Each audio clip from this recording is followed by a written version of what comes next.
अब हम बात करते हैं एआई हमारे एजुकेशन सिस्टम में कौन कौन से नए रास्ते खोल के रहा है। तो एआई की बात जब की जाती है और हमारे एजुकेशन सिस्टम की बात ना की जाए, ऐसा कैसे हो सकता है। एआई हमारे एजुकेशन सिस्टम में एक रिवॉल्यूशन ले रहा है, यानी एक नया मोड़ ले रहा है। एआई की मदद से हमारा एजुकेशन सिस्टम बहुत ज़्यादा आगे बढ़ा है। एआई हमारे एजुकेशन सिस्टम को बेहतर से बेहतर बना रहा है। ऑनलाइन लर्निंग प्लेटफॉर्म्स एआई का यूज़ कर रहे हैं। उस स्टूडेंट्स की ज़रूरत के हिसाब से कंटेंट प्रोवाइड कर सकते हैं।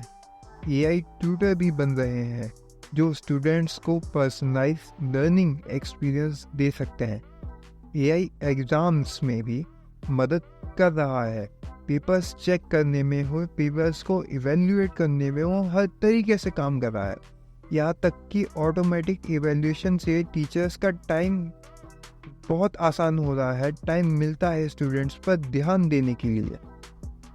ये सारी चीज़ें मिलकर एआई को हमारे एजुकेशन सिस्टम में को बेहतर से बेहतर बनाने में बहुत ज़्यादा काम कर रही है। एआई इतना ज़्यादा खास है। अगर मैं गलत नहीं हूँ तो आप देख सकते हैं एआई की मदद से क्लासेस को स्मार्ट और फास्ट बनाया जा रहा है। अब उसे स्टूडेंट्स के लिए हर टॉपिक को एआई की मदद से हर स्टूडेंट के लेवल तक पहुंचाया जा रहा है। यानी अगर मान लीजिए एक क्लास में 40 स्टूडेंट्स हैं, उनको पढ़ाने के लिए टीचर एक है, लेकिन पढ़ाने के लिए एक तरीका एक टीचर है। एक टीचर, आपको क्या लगता है एक टीचर कितने तरीकों से पढ़ा सकता है? आप सोचे होंगे 1, 2, ज़्यादा 3। चलिए मान लीजिए एआई 4-5 तरीके से बच्चों को समझा सकता है, पढ़ा सकता है।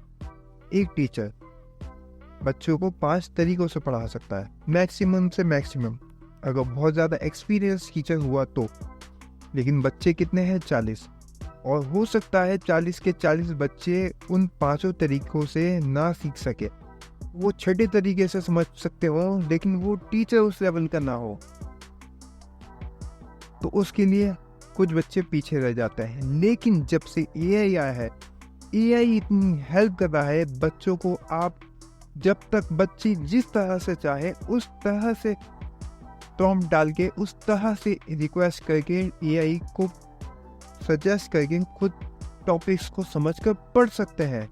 एआई की मदद से एआई बिना रुके बिना थके बच्चों को 40 बच्चों को 40 तरीकों से पढ़ा सकता है, 40 तरीके से समझा सकता है, 40 एग्जाम्पल दे सकता है, 40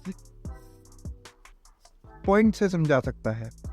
हर बच्चे के लिए अलग अलग एआई भी इंट्रोड्यूस किया जा सकता है।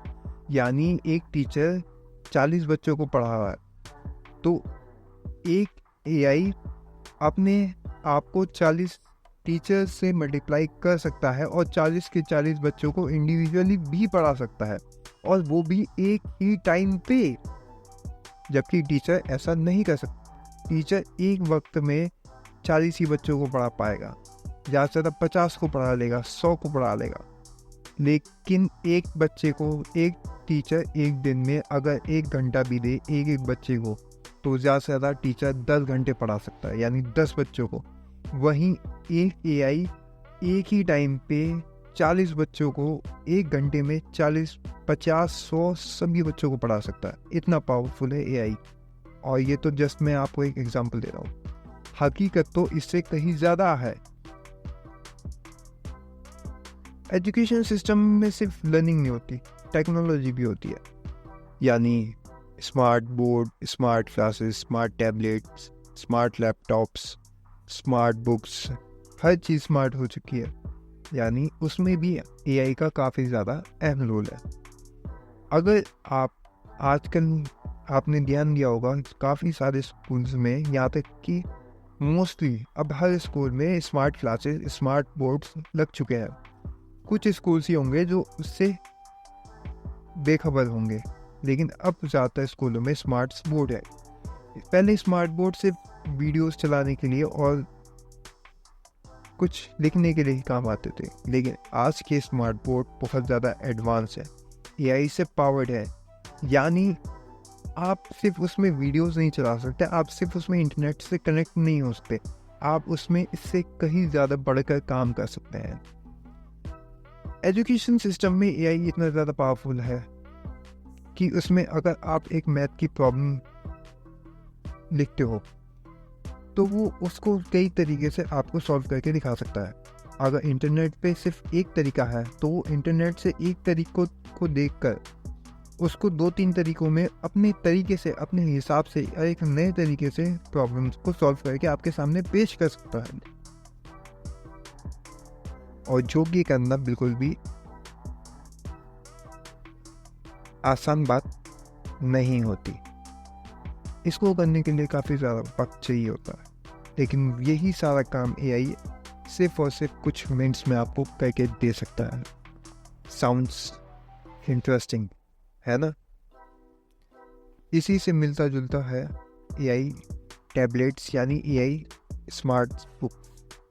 इसमें बच्चों को बड़े बड़े बैग लेकर जाने की ज़रूरत नहीं होती, जस्ट एक सिंपल स्मार्ट बुक चाहिए होती है। वो क्या होती है, एक टैबलेट की तरह होता है। टैबलेट में जिसमें आपकी सारी बुक्स होती हैं, आपकी नोटबुक होती है, आप उसको आराम से देखकर उसमें पढ़ सकते हैं, उसमें नोट्स बना सकते हैं, क्लाउड से कनेक्ट कर सकते हैं। यानी आपके अगर टैबलेट खो भी जाए तो भी कोई टेंशन नहीं, उड़ जाए तो भी कोई टेंशन नहीं। आप नया टैबलेट ले गए, उसे अपने कंप्यूटर से लिंक करके, यहाँ तक कि आप उसे अपने मोबाइल से भी लिंक कर सकते हैं और एक्सेस पा सकते हैं कहीं पे भी बैठे बैठे। एआई ने इतना सारा हमारे एजुकेशन सिस्टम में मदद की है और इतना सारा काम को आसान किया है। कोई मैथ की प्रॉब्लम हो, साइंस का सब्जेक्ट हो, हिंदी की क्लासेस हो, इंग्लिश के लैंग्वेजेस हो, अलग अलग लैंग्वेज को सीखने में, नई लैंग्वेज को सीखने में, कोडिंग करने में, सब चीज़ में एआई इतना सारा पावरफुल है। चलिए कोडिंग की ही बात कर लेते हैं। आप जानते हैं एक कोड को लिखने के लिए कितना टाइम चाहिए होता है? अगर उसमें कुछ गलती हो जाए तो पूरा कोड ख़राब हो जाता है, पूरा पैटर्न ख़राब हो जाता है। और एक कोड को लिखने के लिए लैंग्वेज सीखनी पड़ती है, और लैंग्वेज सीखने में बहुत टाइम लगता है। वहीं आप सीधा गूगल पे जाते हो और गूगल चैट जीपीटी पे जाकर सर्च करते हो, एक प्रॉम्प्ट लिखते हो और उससे बोलते हो मुझे एक कोड बना के दो इस गेम के लिए या इस सॉफ्टवेयर के लिए। सिर्फ चंद सेकंड, सिर्फ कुछ सेकंड में वो आपको पूरा का पूरा कोड लिख के आपको दे देगा, और वो में बिल्कुल सही, बिना किसी एरर के। ये है पावर एआई का। कोडिंग में भी एआई का बहुत सारा हाथ है। कोडिंग सीखने के लिए आपको लैंग्वेज आनी चाहिए। हमारे एजुकेशन सिस्टम में आजकल कोडिंग की बहुत ज़्यादा वैल्यू हो चुकी है, क्यों आजकल हर चीज़ें स्मार्ट हो चुकी है। यहाँ तक कि एआई को बनाने के लिए भी तो कोड की ज़रूरत पड़ती है, और कोडिंग अब हर चीज़ में चाहिए होती है। कोडिंग वालों के लिए बहुत ज़्यादा जॉब्स होती हैं, सब कुछ होता है। तो कोडिंग के लिए आपको लैंग्वेज सीखनी पड़ती है, तो उस लैंग्वेज को सीखने के लिए भी आसान से आसान तरीका एआई की मदद से सीखा जा सकता है। यानी एआई की मदद से आप नई से नई लैंग्वेज को भी सीख सकते हैं। मैं उन लैंग्वेज की बात नहीं करता जो हम अपने मुंह से बोलते हैं, यानी हिंदी, इंग्लिश, स्पेनिश, इन सब की बात नहीं कर रहा। मैं बात कर रहा हूँ कोडिंग लैंग्वेज की, यानी C++, जावा, पाइथन। मैं इन लैंग्वेजेस की बात कर रहा हूँ जिन्हें टाइप कर लिख कर कोड लिखे जाते हैं, जिनसे सॉफ्टवेयर बनाया जाता है, जिनसे नए नए चीज़ें बनाई जाती है, जिनसे आप गेम्स बना सकते हैं, वेबसाइट बना सकते हैं, सॉफ्टवेयर बना सकते हैं, किसी चीज़ को चलाने के लिए ऑपरेटिंग सिस्टम तक बना सकते हैं, यहाँ तक कि एक इमेज भी, यहाँ तक कि एक चीज़ भी। आप वर्क करने के लिए कंप्यूटर में, लैपटॉप में, हर चीज़ के लिए आप कोड लिख सकते हैं। और ये सब आप किसकी मदद कर सकते हैं? एआई की मदद से, जो आजकल हमारे एजुकेशन सिस्टम में काफ़ी ज़्यादा क्रांति, रेवोल्यूशन या फिर नए नए रास्ते खोल रहा है, जैसा भी आप इसको कहना चाहें। ये सब इतना सारा आसान हो चुका है, मुझे तो यकीन नहीं होता। क्या ये सच में इतना सच है? क्या ये सच में इतना हकीकत है? मैं कभी कभी इस बारे में सोचता हूँ तो हैरान हो जाता हूँ कि हमने क्या क्या देखा है। हम स्टार्टिंग में उस लेवल पे थे जहाँ पे हम विंडोज़ 98 यूज़ करते थे, सिंपल कोड जिसमें सिंपल स्नेक गेम होता था। और उसी सिंपल को यूज़ करते करते, रिवॉल्यूशन करते करते करते करते आज हम कितना आगे आ चुके हैं। हम आ चुके हैं एआई की दुनिया में। एआई की दुनिया में wow, I mean really wow. मुझे तो कभी कभी सच में यकीन नहीं होता कि हम सच में इतना आगे आ चुके हैं। और बात सिर्फ यही नहीं होती, बात और भी बहुत सारी होती है। हमें बस वो नज़र चाहिए होती है। हम इवोल्यूशन करते रहते हैं, हम नई नई चीज़ें सीखते रहते हैं, और इसी सीखने को हम कहते हैं एजुकेशन। हम इसी एजुकेशन की मदद से हम एआई तक पहुँचे, और एआई के साथ मिलकर हम एजुकेशन को जोड़ के अब हम और कितना आगे जाएंगे, सोच के ही मेरे रोंगटे खड़े हो जाते हैं। एक खुशी, एक एहसास, एक दूर तक की दुनिया, एक नया फ्यूचर, एक नया कल जिसके बारे में मैं वीडियो के शुरू में बात कर रहा था, मैं वो अपनी इमेजिन करके देख सकता हूँ। मैं अपनी उस इमेजिन की हुई आंखों से देख सकता हूँ। काश मैं वो सब आपको दिखा सकता। हो सकता है एआई की मदद से हम अपने एजुकेशन सिस्टम को और बेहतर बनाएं, और उसी एजुकेशन सिस्टम से और बेहतर एआई से भी बेहतर कोई चीज़ बनाए, और उससे भी बेहतर एक नया कल बनाए। हमारा कल ही हमारे आज से मिलता है, यानी जो हम आज करेंगे उसी पे डिपेंड करता है हमारा कल।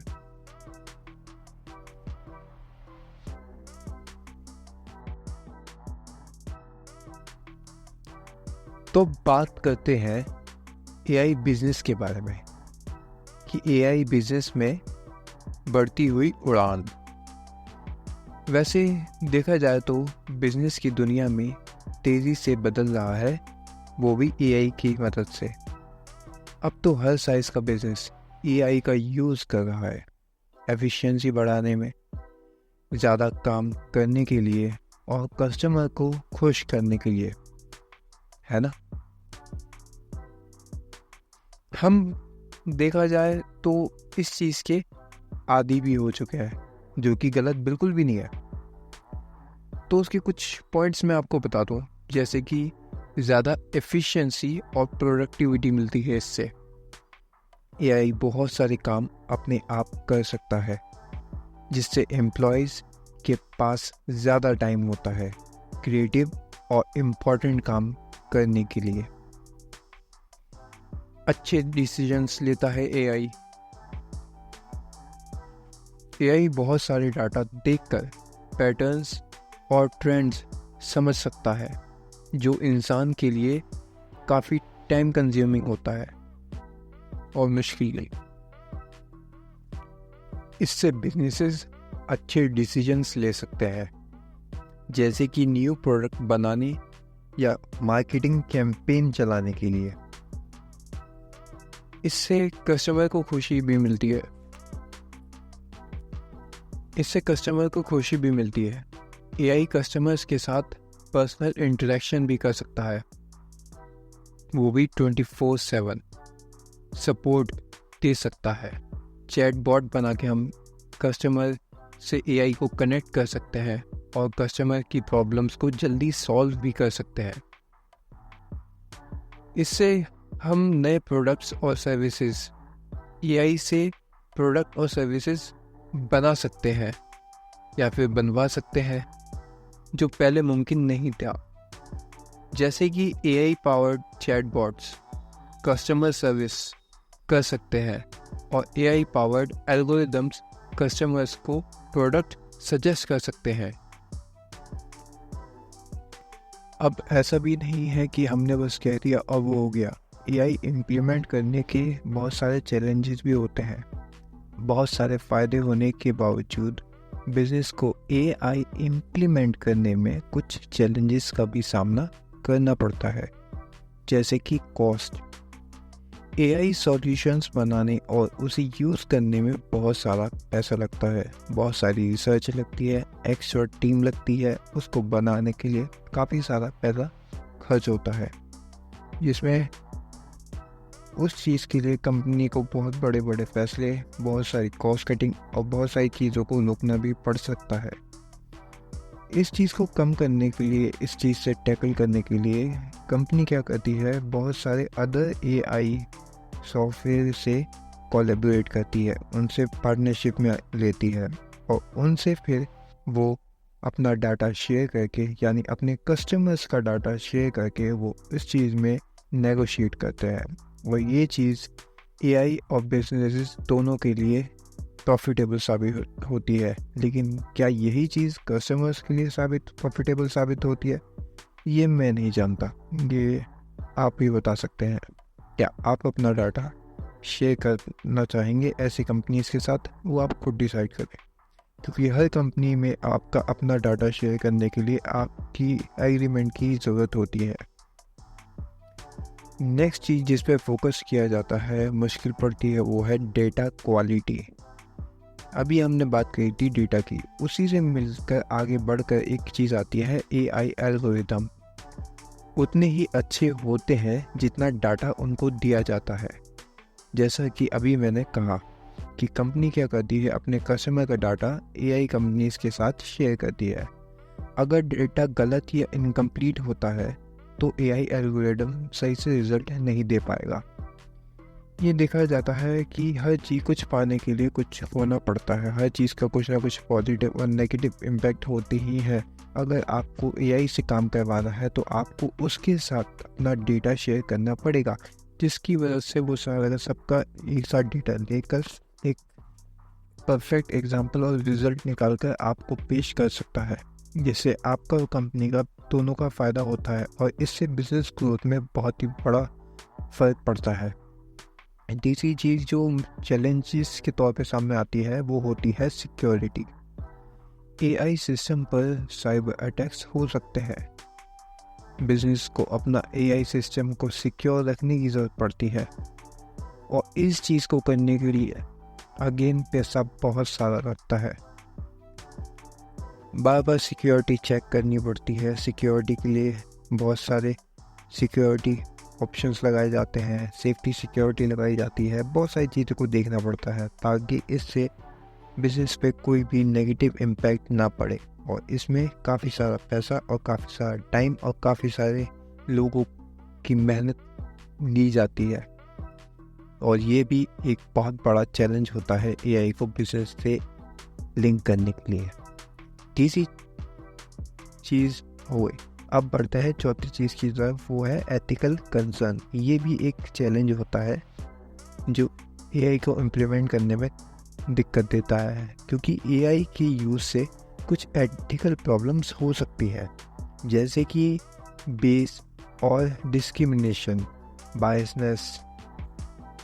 बिजनेसेस को इन प्रॉब्लम्स के बारे में भी पता होना चाहिए और उनको कम करने की कोशिश भी करनी चाहिए, क्योंकि हमें जब हम एआई को इम्प्लीमेंट करते हैं तो उसमें वो कुछ पॉजिटिव और नेगेटिव चीज़ के साथ साथ नेगेटिव चीज़ को भी सीखता है। पॉजिटिव चीज़ को देखने के लिए, पॉजिटिव चीज़ को देने के लिए हमें उसे पॉजिटिव चीज़ें देनी चाहिए और नेगेटिव चीज़ से बचाने के लिए हमें उसे बताना चाहिए कि ये चीज़ नेगेटिव है, इससे वो दूर रहे। ये एक ऐसी चीज़ है कि हम एआई को जिस तरह ढालेंगे वो उसी तरह बनेगा और आगे बढ़ेगा। तो ये एक कंसर्न है, एथिकल कंसर्न, जो ध्यान देना चाहिए, जो कि एक काफ़ी बड़ा चैलेंज है जो नज़रअंदाज नहीं किया जा सकता। इन सब जो चीज़ें करने के बाद जब अगर हम आगे बढ़ें और कुछ अलग बिजनेस की तरफ नज़र दौड़ाएं कि कौन सी कंपनी एआई के साथ मिलकर आगे बढ़ी है, तो बहुत बड़ी बड़ी कंपनी का मैं एग्जांपल देना चाहूँगा जो आप बखूबी जानते होंगे। और मैं उन कंपनीज का एग्जांपल इसलिए देना चाहता हूँ ताकि आप गहराई से मेरी बात को समझ सकें और आपको समझने में कोई दिक्कत ना हो। मैं बिल्कुल आराम से और बहुत ही बेसिक नॉलेज आपके साथ शेयर करना चाहता हूँ, जिससे आपको समझ में कोई भी तकलीफ नहीं आएगी। बहुत सी कंपनीज़ हैं जो एआई का बहुत अच्छे से यूज़ कर रही हैं, जो है बहुत बड़ी के बड़ी कंपनीज़। नंबर 1 पे मैं बताना चाहूँगा, सबसे ज़्यादा popular world wide Amazon. Amazon AI का यूज़ करके कस्टमर्स को प्रोडक्ट सजेस्ट करके करता है और उनके पास्ट यानी प्रीवियस परचेजेस और ब्राउजिंग हिस्ट्री के बेसिस पर उन्हें नई नई चीज़ें दिखाता है, उनके डाटा को कलेक्ट करता है, उनके लिए बेहतर ऑप्शन देता है। अगर वो किसी चीज़ को सर्च करना चाहते हैं जो कि सर्चेबल नहीं है, फिर भी वो इस तरीके से काम करता है कि वो उन्हें दिख जाए और वो आसानी से उसे बाय कर सके। ये कस्टमर और बिजनेस ओनर्स के लिए दोनों के लिए फ़ायदेमंद साबित होता है। अमेज़ॉन को भी इससे फ़ायदा होता है और कस्टमर्स को भी आसानी से उनकी पसंदीदा चीज़ मिल जाती है। नेक्स्ट है नेटफ्लिक्स। नेटफ्लिक्स एआई का यूज़ करके कस्टमर्स को मूवीज़ और टीवी शोज सजेस्ट करता है। आपने गौर दिया होगा, जब भी आप कोई भी नेटफ्लिक्स पर कोई मूवी देख रहे हो, कोई वेब सीरीज़ देख रहे हो या फिर कोई शो देख रहे हो, तो आपने ध्यान दिया होगा आप जो भी मूवी देखते हैं उसके नीचे सजेशन में या रिकमेंडेशन में बहुत सारी उसी से रिलेटेड शोज़, टीवीज़ या मूवीज़ आती हैं। फॉर एग्ज़ाम्पल, आप मान लीजिए कोई थ्रिलर या कोई एक्शन मूवी देख रहे हैं तो आपके रिकमेंडेशन में भी वही चीज़ दिखाई जाएगी। अब आप सोचे होंगे कि ये नेटफ्लिक्स कैसे काम करता है, क्योंकि एक्शन में हो सकता है आपको पसंद आए या ना आए। तो मैं आपको बताता हूँ सिंपल बेसिक कि किस तरह से काम करता है। दरअसल क्या होता है कि मान लीजिए आपने एक मूवी देखी और आपको मूवी अच्छी लगी, तो आपके साथ साथ जिसने भी आपसे पहले वो मूवी देखी होगी, उसने उसके बाद जौन सी एक्शन मूवी देखी होगी उसी का डाटा कलेक्ट करके, उन सब का डाटा, मतलब सिर्फ उसका ही नहीं, उससे पहले जितने भी लोगों ने मूवी देखी होगी, उन मूवी के बाद जो भी मेजॉरिटी मूवी देखी गई होगी, वही मूवी आपके रिकमेंडेशन में नंबर 1 पे आती है। इसी तरह से नेटफ्लिक्स एआई के साथ मिलके अपना बिजनेस रन करता है। फिर उसके बाद अगर कंपनी है ऊबर भी बहुत ज़्यादा पॉपुलर है वर्ल्ड वाइड। ऊबर एआई का यूज़ करके अपने रूट्स ऑप्टिमाइज़ करता है और राइडर्स को ड्राइवर्स से मैच कराता है। इससे कस्टमर्स को यानी राइडर्स और ड्राइवर्स दोनों को फ़ायदा होता है। नेक्स्ट है लास्ट जो मैं बताना चाहूँगा वो है गूगल एआई का यूज़ सबसे ज़्यादा करता है। गूगल एआई का यूज़ करके अपना सर्च इंजन, वॉइस असिस्टेंट और सेल्फ ड्राइविंग कार्स चलाता है।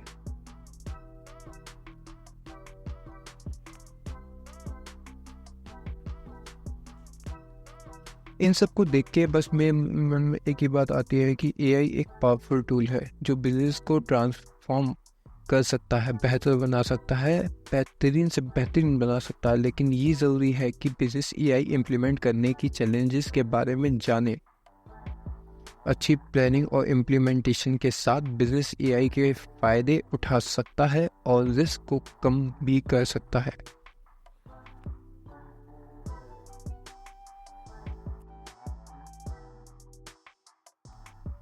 लास्ट मैं बात करना चाहूँगा कि एआई हमारे एनवायरनमेंट में किस तरह से हेल्पफुल है। तो एनवायरनमेंट में हमारी बहुत सारी चीज़ें आती हैं और मैं इसमें से बात करना चाहूँगा सबसे पहले बड़े पे क्लाइमेट, नेचर और जस्ट लाइक हमारा एग्रीकल्चर, हमारी energy, renewable energy, disaster management, इन सब के बारे में। तो सबसे पहले बात करते हैं एग्रीकल्चर के बारे में। तो इसमें सबसे पहला पॉइंट आता है प्रीशियस फार्मिंग। एआई फार्मिंग को क्रॉप यील्ड बढ़ाने, वाटर कंजप्शन कम करने और पेस्टिसाइड्स को कंट्रोल करने में मदद कर रहा है। और ये सब काम एआई की मदद से ही किया जा सकता है, और जो कि हालांकि किया जा रहा है। एआई की मदद से पहले जितनी ज़्यादा फसल बर्बाद हो जाती थी और वो किसी काम में नहीं आती थी, इन सभी मुसीबत के तौर पे अब एआई उस चीज़ को कम से कम रिस्क करके और अच्छे से अच्छा मुनाफा करने में काफ़ी ज़्यादा मदद करता है। जैसे कि पानी को कितना देना चाहिए, वाटर कंजम्पशन कैसा होना चाहिए, क्रॉप कब सही काटनी चाहिए, क्या अब क्रॉप बन के तैयार हो चुकी है, पेस्टिसाइड से कैसे बचाना चाहिए, इन सब चीज़ों पे एआई काम कर रहा है। और इससे बहुत ज़्यादा फ़ायदा भी किसानों को मिल रहा है। जो भी किसान एआई की मदद लेके और गवर्नमेंट के साथ या फिर और अदर कंपनीज के साथ मिलकर जो भी इस काम के में आगे बढ़ने में मदद कर रहे हैं वो जुटलाना कैसे हो सकता है।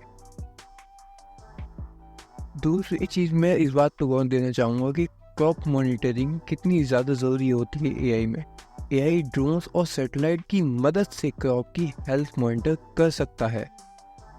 पूरी तरह क्रॉप पे ध्यान देना किसी एक इंसान के बस में नहीं होता। कितने सारे उसमें टाइम कंजप्शन भी लगता है और कितनी मेहनत भी लगती है, लेकिन उसी काम को अगर एआई ड्रोन और सैटेलाइट की मदद से किया जाए तो वो काम बिल्कुल ही चुटकी में और तुरंत रिजल्ट के साथ बताया जा सकता है और एआई इस चीज़ में काफ़ी ज़्यादा आगे है।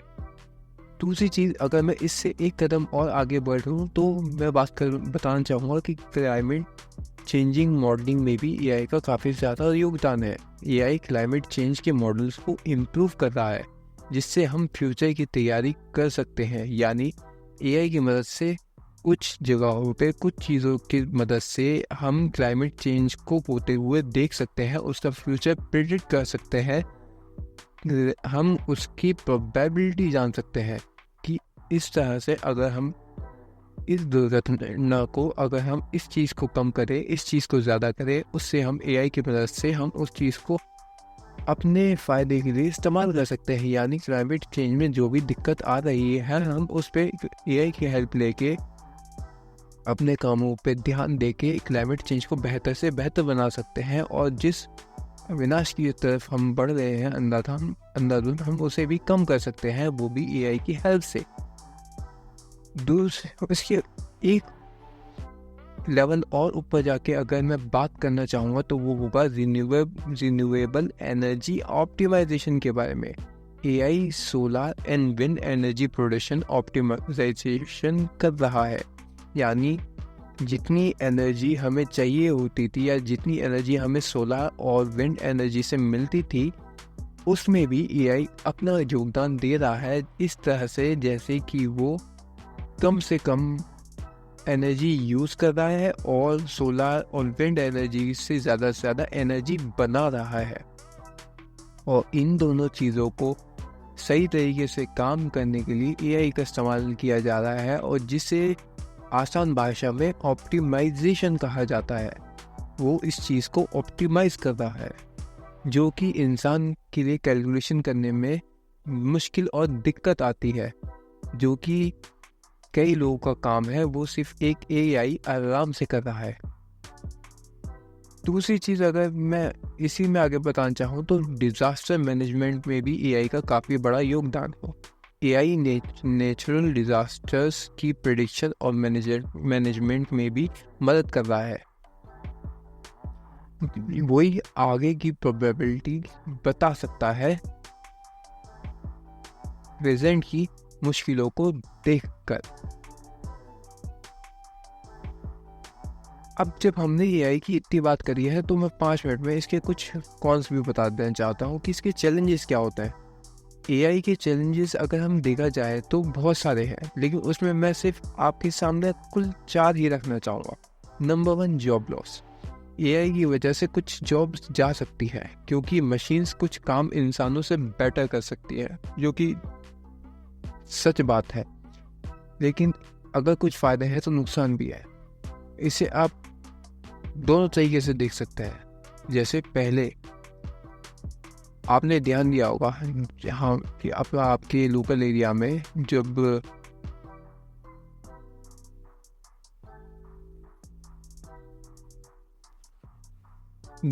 दूसरी चीज़ बायसनेस। अगर एआई को बायस्ड डाटा पर ट्रेन किया जाए तो वो भी बायस्ड डिसीजन ले सकता है। तीसरी चीज़ privacy concerns. AI data collect करता है जो कि सच है, जिससे प्राइवेसी का इशू भी हो सकता है। चौथी चीज़ एथिकल डायलेमास। एआई के कुछ फैसले एथिकल भी हो सकते हैं, जैसे कि ऑटोनोमस कार्स के एक्सीडेंट। इन चीज़ पे भी हमें ध्यान देना चाहिए। यही चीज़ें होती हैं जो हमें बेहतर बनाने में काम आती हैं, हम उन चीज़ को किस तरह से काम करते हैं, किस तरह से डिसीजन लेते हैं। कुछ चीज़ अच्छी है तो कुछ चीज़ बुरी है, हर चीज़ के फ़ायदे हैं, हर चीज़ के नुकसान है। अब ये हमारे ऊपर है कि हम उस चीज़ को कैसे लेते हैं, उस चीज़ को कैसे टैकल करते हैं। आई होप आपको मेरी बात समझ में आई होगी और ये वीडियो भी अच्छी लगी होगी। अगर ये वीडियो अच्छे से रन कर जाती है तो मैं आगे भी डेली आपके लिए ऐसी वीडियोस लाता रहूँगा। बेशक है आप तो ज़रूर सुनने वाले हो। मिलूँगा मैं आपसे फिर से एक नई वीडियो में, और डेली वीडियोस आती रहेंगी। बस आप साथ देते रहना और मेरे साथ बने रहना। मिलूँगा मैं फिर आपसे एक नई वीडियो में। तब तक के लिए बाय।